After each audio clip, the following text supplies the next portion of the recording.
एक दिन गांव में बहुत ही मोटा आदमी जा रहा होता है। उसे देखते ही सूरज बोला, अरे भाई, थोड़ा कम खाया करो, कहीं ऐसा ना हो कि वजन की वजह से तुम जमीन में ही धंस जाओ। सूरज, ये अच्छी बात नहीं है। जब देखो तुम मेरा मजाक उड़ाते रहते हो। अरे मैं अपने पैसों का खाता हूँ, तो फिर तुम्हें तकलीफ क्यों हो रही है? अरे भाई, तकलीफ तो होगी ही ना। जब तुम अकेले ही इतना राशन खाओगे तो फिर हमारे लिए क्या छोड़ोगे? अरे रुक, तुम्हें अभी बताता हूँ। हिम्मत है तो जरा मुझे पकड़कर दिखाओ। सूरज की बात सुनकर वो मोटा आदमी उसके पीछे पीछे भागने लगता है और बुरी तरह थक जाता है। क्या हुआ भैया? इसलिए तो कहता हूँ कि थोड़ा कम खाया करो। वो हंसते हुए अपने घर पहुँच जाता है। उसे हंसता हुआ देख उसकी पत्नी रश्मि बोलती है, अरे ऐसा क्या देख लिया आपने जो आपकी हंसी ही नहीं रुक रही? वो मोटू भैया है ना, आज मैंने उन्हें अच्छे से दौड़ लगवा दी। ये सुनकर तो रश्मि को बड़ा ही गुस्सा आता है। जो तुम दूसरों का इतना मजाक बनाकर उन पर हंसते हो ना, कहीं ऐसा ना हो कि एक दिन तुम्हें देखकर लोग तुम्हारा ही मजाक बनाना शुरू कर दें। तुम भी रश्मि अच्छा मजाक कर लेती हो। तुम्हारी बातें सुनकर तो मुझे और भी ज्यादा हंसी आ रही है। तुम्हारी बातें सुनकर अब मुझसे और नहीं रुका जा रहा। अब हंसी मजाक हो गया हो तो जाकर वैद्य जी से मेरे लिए सिरदर्द की दवा ले आओ। सूरज रश्मि के लिए वैद्य से सिरदर्द की दवाई लेने चला जाता है। तभी रास्ते में सूरज गांव के लोगों को एक साथ आपस में बात करते देख रुक जाता है।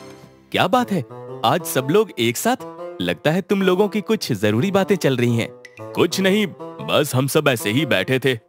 सर्दी कुछ ज्यादा है ना, तो सोचा थोड़ी धूप ही खा लें। इतना सुनते ही सूरज की हंसी छूट पड़ती है और वो अपना पेट पकड़कर जोरों से हंसना शुरू कर देता है। लगता है आज तुम सबकी पत्नियों ने खाना नहीं दिया है, तभी तुम सब धूप खाने आए हो। हाँ। हाँ, खाओ खाओ खाओ, खूब धूप खाओ, और जब तुम सब खा लो तो थोड़ी मेरे लिए भी छोड़ देना। सूरज के बच्चे, रुक, तुझे हम अभी बताते हैं। हमसे मजाक करता है, आज हम तुझे ऐसा मजा चखाएंगे कि तू भी क्या याद करेगा। लगता है तुम सब लोगों को धूप खाकर कुछ ज्यादा ही ताकत आ गई है, इसलिए तो सभी एक साथ दौड़ लगा रहे हो। आज चाहे जो हो जाए, हम इस सूरज को पकड़ कर ही रहेंगे। जब देखो किसी को नहीं छोड़ता। सूरज आगे आगे भाग रहा था और सभी गांववासी उसके पीछे पीछे भाग रहे थे। ये देख सूरज और तेजी से भागने लगता है। लगता है आज ये गांव वाले मुझे पकड़कर ही मानेंगे। अगर मैं इनके हाथ आ गया तो ये सभी लोग मेरी चटनी ही बना देंगे। इससे पहले कि ये गांव वाले मुझे पकड़े, मुझे कैसे भी करके इनसे बचना ही होगा। तभी सूरज को भागते हुए एक बड़ा सा भूसे का ढेर दिखाई देता है, तो वो उस ढेर में छुप जाता है। तभी भागते हुए सभी गांव वाले वहां पहुंच जाते हैं। अरे, ये सूरज अभी भागते हुए यहीं आया था, फिर ये अचानक से कहाँ गायब हो गया? फिर सभी गांव वाले वहां से चले जाते हैं। सूरज भूसे के ढेर से बाहर निकलता है तो देखता है सभी गांव वाले जा चुके हैं। बच गए। इससे पहले कि कोई गांव वाला यहाँ आ जाए, मुझे यहाँ से निकल जाना चाहिए। हे भगवान, मैं तो भूल ही गया था कि रश्मि ने मुझे वैद्य जी के यहाँ से सरदर्द की दवाई लाने के लिए कहा है। अगर मैं दवाई लेकर नहीं गया तो वो मुझे घर में घुसना तो दूर, खाना तक नहीं देगी। इससे पहले कि शाम हो जाए, मैं वैद्य जी के यहाँ जाकर दवाइयाँ ले आता हूँ। सूरज वैद्य जी के पास जाकर रश्मि के लिए सिरदर्द की दवाई मांगता है। वैद्य जी, रश्मि के सिर में बहुत तेज दर्द है, उसके लिए सरदर्द की दवाई दे दीजिए, जिससे उसका सरदर्द जल्दी से अच्छा हो जाए। ठीक है, अभी देता हूँ। वैद्य जी, आपसे एक बात कहूँ, आप बुरा तो नहीं मानेंगे? अरे नहीं, कहो, क्या कहना चाहते हो? वैद्य जी, गांव के छोटे से छोटे बच्चे कब के बड़े हो गए और आप अभी तक उतने ही हो। मुझे ये समझ नहीं आता कि अब कब बड़े होंगे। आप भी अपने लिए कोई कद बढ़ाने की दवाई क्यों नहीं ले लेते?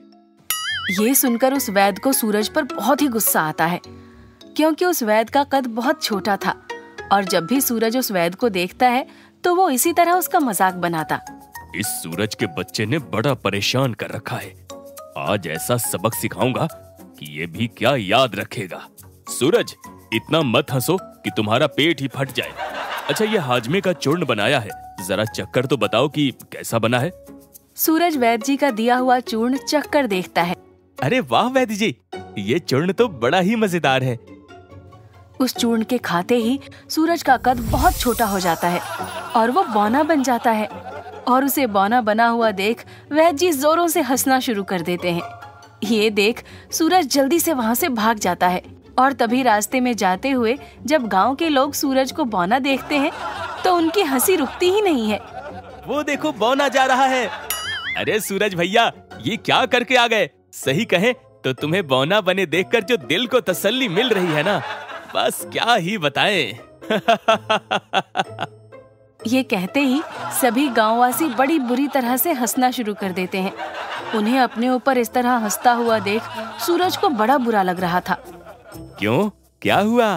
बुरा लग रहा होगा ना तुम्हें, पर हम भी क्या करें? तुम्हें बौना देखकर हमारी हंसी रुकी ही नहीं रही है।